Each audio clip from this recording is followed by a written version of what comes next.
Chers élèves, je suis professeur Belmedi Bouchra. Je suis là pour vous aider à bien assimiler la dernière partie de notre programme de la comptabilité. C'est la comptabilité analytique d'exploitation et qui a une importance remarquable parce que elle fait partie de notre examen national qui est dans le dossier numéro 3. Si en analysant un petit peu les types de questions qu'on peut vous poser dans cette partie-là, donc les questions qu'on peut avoir, c'est la présentation du tableau de calcul de coût de production des biens, le tableau de calcul des résultats analytiques, ça c'est l'examen, extrait d'examen de 2018. Vous aurez Inch'Allah capable de le faire. Voici le cadre que vous allez, Inch'Allah, être capable à faire, c'est de déterminer le coût de production en se basant sur des tableaux, d'accord, comme vous voyez ici. Ok. Passons à un autre examen. Ça, c'est l'extrait de l'examen de 2017. Vous voyez, on a un ensemble de données ici qui vont vous permettre de répondre encore à des questions comme calculer par exemple le total de la répartition secondaire, calculer le nombre des unités d'œuvre, présenter sous forme de tableau les coûts d'achat des matières premières. Voilà encore la présentation où les réponses seront sous forme de tableau. Voilà, ça on l'appelle le coût d'achat.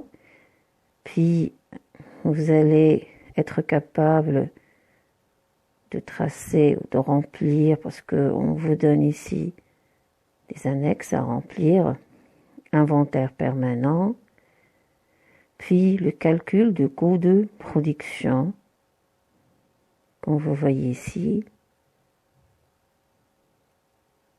Donc, vous avez ici des termes spécifiques à la comptabilité analytique qu'on va avoir ensemble, Inch'Allah.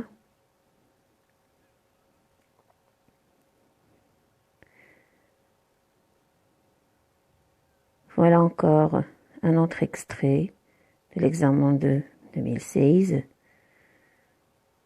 Vous avez ici l'ensemble des informations que vous pouvez avoir et qui vont vous permettre de répondre aux questions suivantes.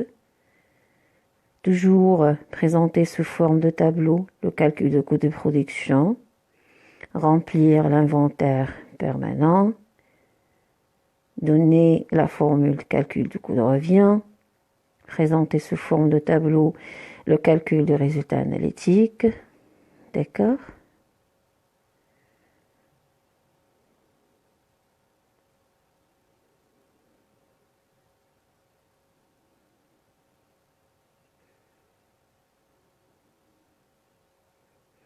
Vous voyez encore la réponse. Ils sont toujours sous forme de tableau, coût de production,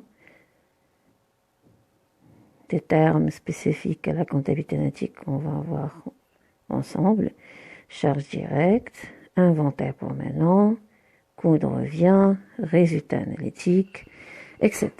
Donc, en analysant un petit peu ces documents-là, qui sont des extraits des examens ainsi que leurs corrigés, Inch'Allah, vous aurez capable, après avoir présenté le cours, de répondre à ces questions-là de cette façon-là. Comme ça, on va respecter le cadre référentiel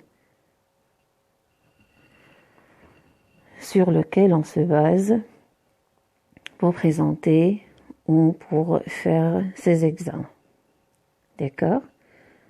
Donc, on va passer à la présentation de la comptabilité analytique. Donc, la comptabilité analytique d'exploitation, elle se diffère de la comptabilité générale. Comme vous le saviez déjà, la comptabilité générale, on a vu ça dans votre première année. Vous avez étudié c'est quoi la comptabilité générale. On a dit que c'est une obligation. Ça veut dire que l'entreprise est obligée de tenir une comptabilité. D'accord? C'est pour cela que je vous ai mis ici que la comptabilité générale est une comptabilité légale. Donc, on a fait ensemble tout ça en première année. Ça veut dire qu'on a fait la saisie, la classification et l'enregistrement des opérations de l'entreprise. Ça veut dire que l'objectif de la comptabilité générale, c'est la saisie, la classification, les enregistrements des opérations de l'entreprise pour en fin de compte avoir un résultat. D'accord? Avoir un résultat qui est décrit sur ce qu'on appelle des états de synthèse que vous avez déjà établis, à savoir le bilan et le CPC. D'accord? Mais ces états de synthèse, ils ne représentent un résultat unique à tout produit confondu. Donc, on peut dire que c'est une comptabilité de synthèse qui ne permet pas de savoir les détails de ce résultat unique ou global. D'accord? Donc, c'est pour cela que la comptabilité analytique, elle essaye un petit peu de combler les insuffisances et les lacunes de la comptabilité générale. Car elle permet de détailler le processus de transformation. Ça veut dire que lorsqu'on parle du processus de transformation, ça veut dire de l'utilisation de la matière première, la transformation de cette matière première dans le processus de production, jusqu'à l'atteinte de produits finaux ou des produits finaux. D'accord? On a ici l'exemple d'une entreprise industrielle, parce qu'on distingue trois grandes opérations, qui est l'approvisionnement, la production et la distribution. Je peux vous inciter à faire un petit rappel sur les fonctions de l'entreprise que vous avez vues dans le chapitre des organisations d'entreprise, à savoir la fonction approvisionnement, la fonction production, la fonction commerciale. D'accord? Donc, vous avez étudié dans l'organisation d'entreprise l'aspect managérial. Ici, on va étudier l'aspect comptable. D'accord? Et principalement, on va étudier les éléments à utiliser dans les charges, et principalement les charges indirectes, comment on peut les affecter dans ces différentes sections-là. Tout ça, on va le voir, Inch'Allah, par des exemples de calcul. Donc, puisqu'on a dit que la comptabilité générale, il nous permet d'avoir un seul résultat, et ce résultat-là, il ne permet pas de décortiquer d'où vient la perte ou d'où vient le bénéfice, quel est le produit qui réalise beaucoup de bénéfices pour l'entreprise et qui est le produit qui est le moins porteur pour l'entreprise. Donc la comptabilité analytique, il nous permet d'éclater le résultat unique de la comptabilité générale en autant de résultats qu'il y a de produits. D'accord? Donc la comptabilité analytique, elle permet aussi d'évaluer les éléments de stock. D'accord? Elle calcule le coût unitaire de chaque produit, ce qui facilite le calcul du coût de stock. Dans la comptabilité analytique, vous allez avoir ce qu'on appelle la hiérarchie des coûts. D'accord? Donc l'objectif de la comptabilité de gestion, on peut l'appeler aussi comptabilité de gestion. Dans le cadre de la méthode des coûts complets, est d'obtenir le coût des produits élaborés contenant toutes les charges, c'est-à-dire un coût dit coût de revient.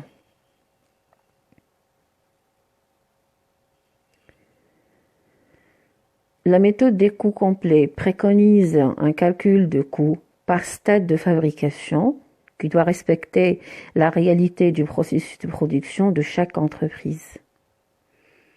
Donc, comme vous le savez, vous l'avez déjà étudié dans la partie de l'organisation des entreprises, dans les fonctions approvisionnement, fonction production, la fonction commerciale, que ces fonctions-là, on peut les appeler aussi, ce sont différents départements au sein de l'entreprise. Et chaque département a ses propres charges. D'accord ?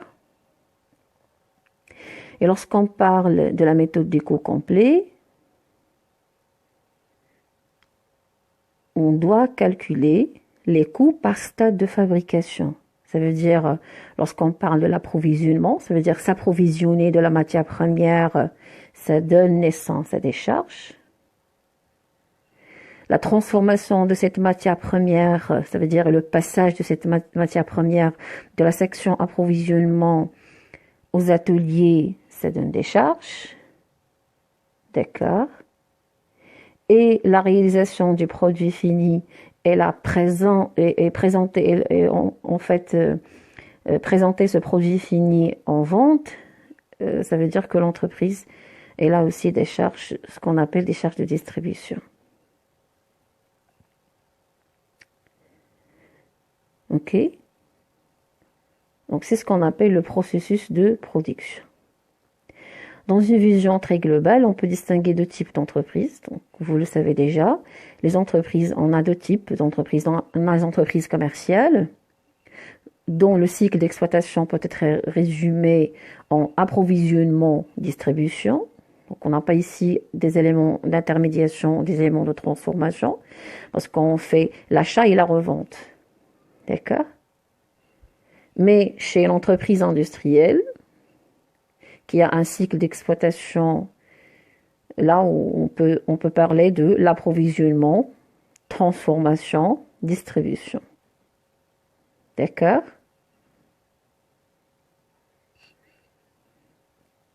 En conséquence, les charges de la comptabilité générale doivent être rassemblées suivant leur apparence à une étape définie ci-dessus. La constitution des coûts par étape fait apparaître ce qu'on appelle coût d'approvisionnement ou coût d'achat, qui est égal au prix d'achat, plus les charges directes d'achat, plus les charges indirectes d'achat. À ce moment-là, on parle de s'approvisionner de la matière première. D'accord ? Puis, on passe au calcul du coût de production. Donc, coût de production, on a les coûts d'achat des matières et fournitures consommées, plus les charges directes de production, plus les charges indirectes de production. Puis, le coût de distribution, qui est égal au coût de production de produits vendus, plus les charges directes de distribution, plus les charges indirectes de distribution. D'accord ? Donc, lorsqu'on parle ici de coût de production, quand vous le remarquez, on utilise ce qu'on appelle le coût d'achat des matières et fournitures consommées. Ça veut dire que on a une matière première qui est achetée, d'accord? Une partie de cette matière première, ça veut dire que soit qu'on peut consommer toute la matière première achetée ou une partie de cette matière première. Donc, concernant les charges directes de production ou les charges directes d'achat ou les charges directes de distribution, ce sont des données. Si on peut se référer aux extraits des examens que je vous ai présentés dès le début, lorsqu'on parle des charges directes, ce sont des données. Mais les charges indirectes, on va voir comment on va les traiter. D'accord? Vous avez ici une petite application qui peut résumer un petit peu cet aspect de calcul des coûts complets. Voilà. Donc, une entreprise industrielle fabrique deux produits, P1 et P2, en utilisant respectivement les matières premières M et N. Donc ici, cette entreprise, elle fabrique deux produits en utilisant deux matières premières, M et N. Du mois de janvier, on extrait les informations suivantes. Achat de 12 000 kg de la matière M à 22 dirhams le kilo. Achat de 8 000 kg de la matière première N à 2 dirhams le kilo. Vous avez ici un petit tableau qui récapitule la répartition des charges. Donc, on a les frais sur achat pour la matière M et pour la matière N. On a des frais de production. Donc, comme vous voyez, on va parler des produits P1 et P2. Puis des frais de distribution de P1 et P2. Donc comme ça, on va commencer à utiliser le mécanisme de la comptabilité analytique. Ça veut dire l'utilisation de l'aspect des coûts complets. Lorsqu'on parle des achats, ça veut dire les frais d'achat, ils ont une relation avec l'achat de la matière première. Et lorsqu'on parle des frais de production, là, on passe à un deuxième stade qui est le stade de transformation dont je vous ai parlé, lorsqu'on a évoqué le cycle d'exploitation pour une entreprise industrielle. On a dit que on a l'approvisionnement, la transformation, puis la distribution. D'accord? Puis, on a évoqué ici les frais de distribution. Donc ça, c'est l'enchaînement des coûts. C'est pour cela qu'on parle de coûts d'approvisionnement, coûts de production ou de transformation de cette matière première-là, puis des produits finis qui vont passer par la section distribution et qui vont donner naissance à des frais ou des charges. D'accord? Donc, vous voyez aussi que on a comme totale charge de la comptabilité générale 168 000 qui est ventilée sur frais sur achat pour M et N, c'est-à-dire matière première M, matière première N. Puis des frais de production P1, P2, frais de distribution P1, P2. Ça veut dire que 168 000, il est dispatché sur ces sections-là. Et sur les matières premières et des charges pour la production et pour la distribution. 10 500 pour frais sur achat pour la matière première M, 5 500 pour la matière première N, puis charge de production pour le produit P1, 75 000, puis charge de production pour le produit P2, 54 000, puis pour les frais de distribution de commercialisation de 15 500 pour P1 et 9 500 pour P2.